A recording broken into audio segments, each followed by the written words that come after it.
Imagine walking alone, late at night, the streetlights casting long, dancing shadows.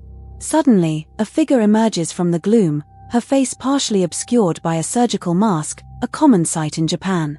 But there's something unnerving about her posture, the way she watches you, a silent invitation to a conversation you truly do not want to have. You feel a chill that has nothing to do with the night air, an ancient dread whispering that you are about to encounter something truly unnatural. What happens next could change everything you thought you knew about the shadows. The Kuchisake-onna, or the Slit-Mouthed Woman, is a specter born from the darkest corners of Japanese folklore. She often appears as a woman of ordinary height, dressed in a long coat, perhaps a trench coat, with her hair long and dark. What distinguishes her, what makes her truly terrifying, is the surgical mask that covers the lower half of her face. This mask is not for illness or modesty, it conceals a grotesque secret, a horrifying disfigurement that she will soon reveal. Her eyes, often described as piercing and unsettling, hold a cold, predatory intelligence, hinting at the horror hidden beneath the cloth. She approaches you, her movements eerily silent, her gaze unwavering. Then, in a voice that might be soft and almost polite, she asks her infamous question, "Am I beautiful?" The words hang in the still night air, laden with a chilling power. This is not a casual inquiry, it is a deadly trap. You feel an instinctual urge to flee, to scream, but something holds you rooted to the spot, a silent dread paralyzing your every muscle. Her question demands an answer, and there is no simple escape from its terrible gravity, no way to truly sidestep the impending horror.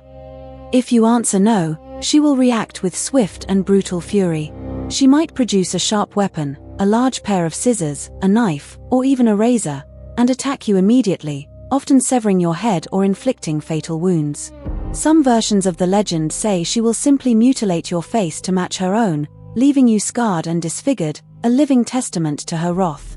The consequences of this answer are always gruesome, a direct reflection of her own pain and anger. This choice, this single word, seals your terrible fate in the dark, silent encounter.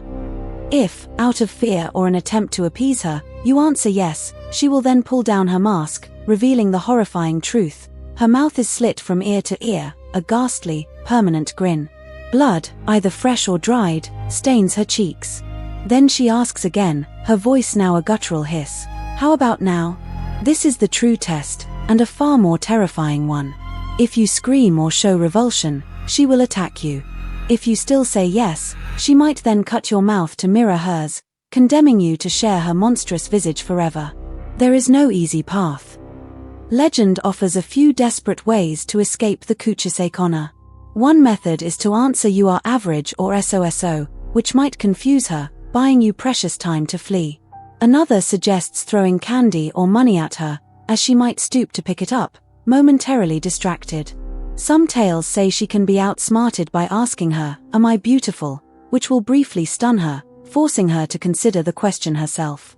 These are not guarantees, however, they are mere gambles in a perilous encounter, fleeting chances to avoid her dreadful fate, whispered secrets passed down through generations.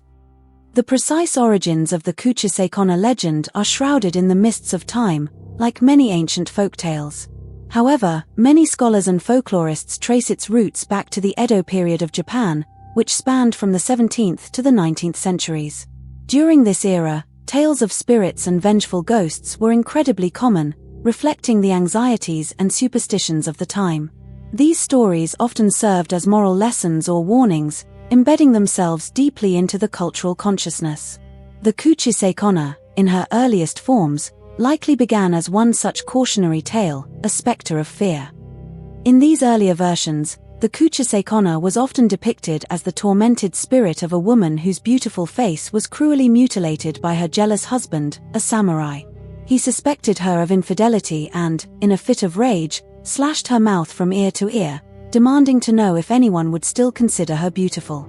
Dying from her wounds, her spirit returned, forever seeking to inflict the same pain and disfigurement upon others. This narrative of betrayal and vengeful rage is a common theme in Japanese ghost stories, resonating with deep-seated cultural fears of honor and shame, and the destructive power of jealousy. While the legend has ancient roots, it experienced a terrifying resurgence in Japan during the late 1970s, particularly in 1978 and 1979. This period saw a nationwide panic, fueled by widespread reports of encounters with the Kuchisake-onna. These weren't just whispered tales, they were discussed openly in schools, on playgrounds, and even in local news. Children were warned by their parents and teachers to be vigilant, to never walk alone at night, and to avoid strangers wearing surgical masks. It was a cultural phenomenon that gripped the nation, turning a centuries-old ghost story into a very real, palpable fear for many. The fear of Kuchisake-onna became so intense that some schools in Japan reportedly advised students to go home in groups, or even had teachers escort children home. Police increased patrols in certain areas, responding to reports of sightings, though no concrete evidence of such a figure was ever found. The story spread like wildfire through word of mouth, amplified by sensationalized media reports, creating a collective hysteria.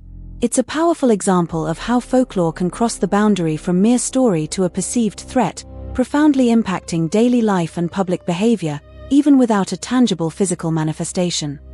While clearly a supernatural tale, some speculate that the modern resurgence of Kuchisake-onna might have drawn inspiration from real-world events or conditions.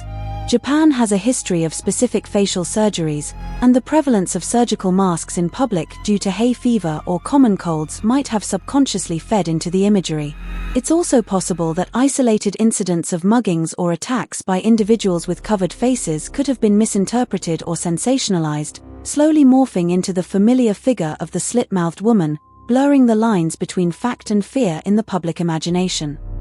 One particular medical condition, or rather, a surgical procedure, is sometimes linked to the legend's visual horror, chyloplasty, or the surgical reconstruction of the lips. In certain contexts, this might involve incisions around the mouth. While a medical necessity for some, the idea of a mouth being deliberately altered or stretched could have seeped into the collective unconscious, giving a horrific, if distorted, visual anchor to the tale. It's important to remember that such connections are purely speculative, serving only to illustrate how the mundane and the terrifying can sometimes merge in the creation of enduring myths. Beyond its chilling facade, the Kuchisake-onna legend also functions as a powerful cautionary tale, particularly for children. It warns against talking to strangers, especially those who might appear innocuous or attempt to engage them in conversation. The mask itself, a symbol of concealment, reinforces the idea that appearances can be deceiving, and danger can lurk beneath a seemingly ordinary exterior. In a way, it's a terrifying personification of parental anxieties about child safety, teaching vigilance through fear, a method often employed in folklore to instill important societal lessons and protect the vulnerable from unseen threats. Like all vibrant folklore, the Kuchisake-onna legend is not static, it has evolved over time, adapting to changing social anxieties and popular culture. Different regions of Japan might have their own slight variations in her appearance, her methods of attack, or the ways to escape her. This adaptability is precisely what keeps such stories alive, allowing them to remain relevant and terrifying to new generations. She has even crossed into popular media, appearing in films, manga, and video games, further cementing her place as an iconic figure of Japanese horror, a timeless symbol of dread and the unknown. It is crucial to remember where the line between folklore and verifiable reality truly lies. The Kuchisake-onna is a powerful embodiment of collective fears and cultural narratives, a product of human imagination and the desire to explain the inexplicable. While the panic she caused in the late 70s was very real, the figure herself remains a phantom, a story passed from person to person. No one has ever definitively proven her physical existence, nor has any authority ever confirmed an attack by such a being. She exists in the shadowed spaces of belief, a terrifying concept rather than a tangible threat. And so, the story of the Slit-Mouthed Woman endures, a chilling reminder of the power of urban legends. She continues to haunt the imagination, a specter of disfigurement and vengeance, lurking in the periphery of our consciousness. Whether she is a vengeful spirit, a cautionary tale, or a manifestation of societal fear, her chilling presence reminds us that some stories, once told, can never truly be unheard.